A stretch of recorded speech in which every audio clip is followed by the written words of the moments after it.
he didn't manage Yeah, to... well, here he is, by the way, on our screen, and once again, we have to say what a monster the guy is. I mean, because in Doha, everyone was discussing how unlucky Magnus was, and maybe he wasn't, like, say, in his best shape. But then when you're not in your best shape and you're still sharing first in both tournaments, which to outsider might look like a lottery, right? Exactly. And then yeah, I mean, Magnus is incredibly strong, and yeah, that's... And the games have also started in the meanwhile. Yeah, so we also have, I think we say we are starting to get the moves. Magnus is playing with the black pieces. He went for Sicilian, and maybe we will... So that's essentially the preparation for the batch, right? Yes, I mean, it's the Sveshnikov. The Sveshnikov Sicilian, yeah. Or, okay, not yet, but Not it yet, might happen in a second, yeah. And already we have the Sveshnikov. The moves are coming in. And now we are seeing bishop g5. So what happens if white just protects the pawn with knight e3, and if you take, it's kind of very drawish. It's not something that Magnus would prefer, I guess. Another thought that I had, that after queen d4, exactly for this reason, to play maybe rook a d8. Rook a to d8, so that after knight e3... Knight e3, maybe I can play for compensation with f5 instead of taking back the pawn. Yeah, this actually looks promising. I mean, at least for the, you know, for the rapid game. Yeah, I mean, imagine if g3, f4, white is kind of forced to take, and then bishop takes f4. And see the board full screen. I mean, if we can do... Yeah, absolutely. Yeah, queen g4. And look, Magnus has 20 seconds left. Yeah. Queen g4, so the question is if we go or... No, we don't play h3. g5. g5 is... Okay, it is a possible move, but...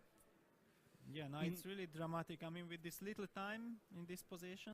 Actually, they get the 10 seconds, yeah? Yeah, once again, you don't want to play... Ah, well. Queen d4. Queen d4, he also creates a threat of rook takes g5 now.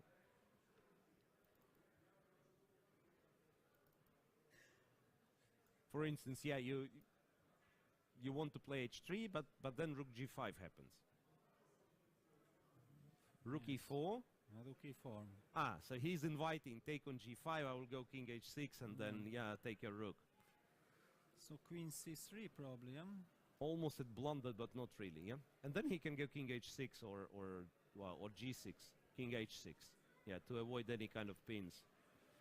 So there is still a problem for white that this, or actually for both sides, white cannot bring the rook from g1 into like active play, and black cannot bring the rook from f7. Yes.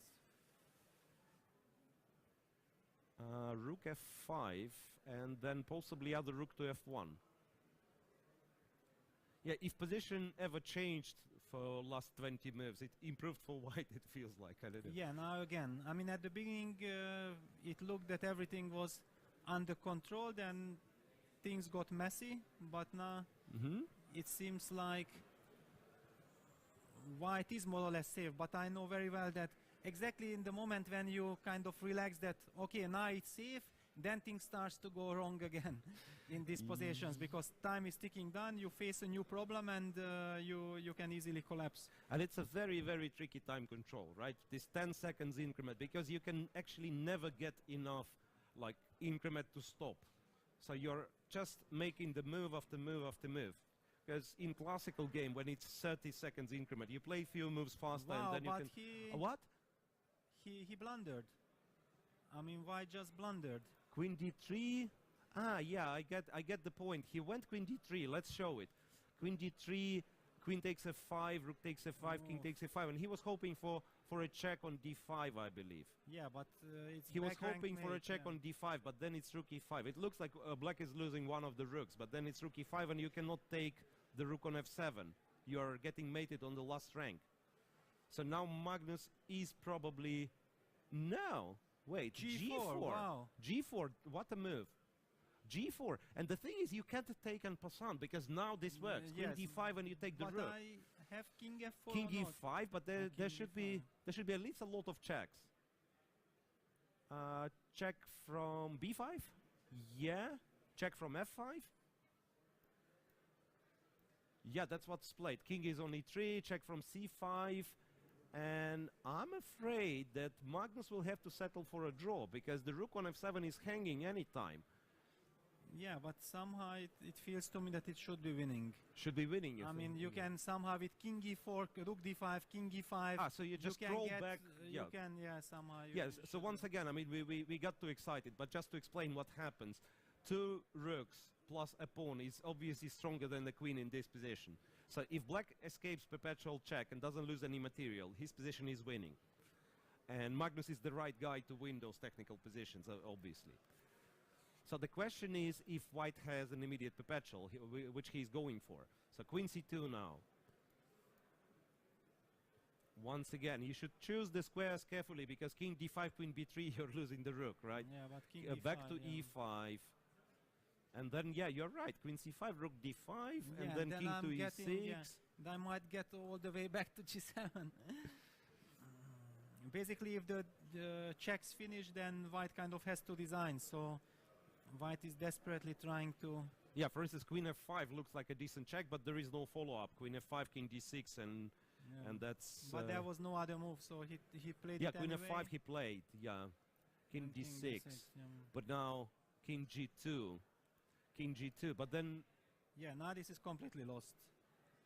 Now oh, in fact, also the white king is in mating net. I mean, once the rook from f7 gets into the game, then the game is over. Yeah, but maybe it's not that easy to get this rook. Huh? I can play rook d5, for example. Yeah, rook d5. That's what Magnus did. Rook d5, queen g6. Yeah, but this looks hopeless. King e7 or king e6. Yeah, I mean both already, I guess. Okay, you have some queen e4, queen b4 check. Yeah, let's show this. I mean, for example, here king e6, goes queen e4, there, rook e5, queen c4, king e7, queen b4 check. Queen b4 is very important because if you let the king go to f8 and g7, yeah, and then you start checking queen like b8. this, it might be perpetual. Yeah, that's actually that's the danger black is running. I mean, it almost feels like white should be king just e6. there to design, but he in did fact it. King e6. So he has spotted. Apparently, he has spotted some way to run away from those checks. Wow, king but h3. no, after king h3, no. Now after so king he's h3 we'll hoping win for easily. some stalemate ideas, I assume. It's like rook gets to second rank and then you sacrifice the queen. Maybe that's his point. King h3 looks weird. Yeah. Yeah, because this is like agreeing to a loss. What? And Magnus, wait. I think Magnus lost on time. No, I think opponent lost on time. Really? We will have to, well, we will have to wait. Yeah, we will have to wait for this. I don't know if we can see the clock, but it looks like Magnus has lost on time. Magnus which is lost on absolutely time. incredible. I don't know how it happened, but yeah, you can clearly see that he is disappointed. Yes, yes. Yeah, Magnus because now Carlsen, it's completely winning, yeah? in the winning position, he has lost on time. Yeah, this is shocking. But it means that we had the clocks wrong here. Yeah, yeah, you can see now like a wow. zoomed shot on the clock, and well, he was doing everything right, just a little bit too slow in the end. Yeah, no,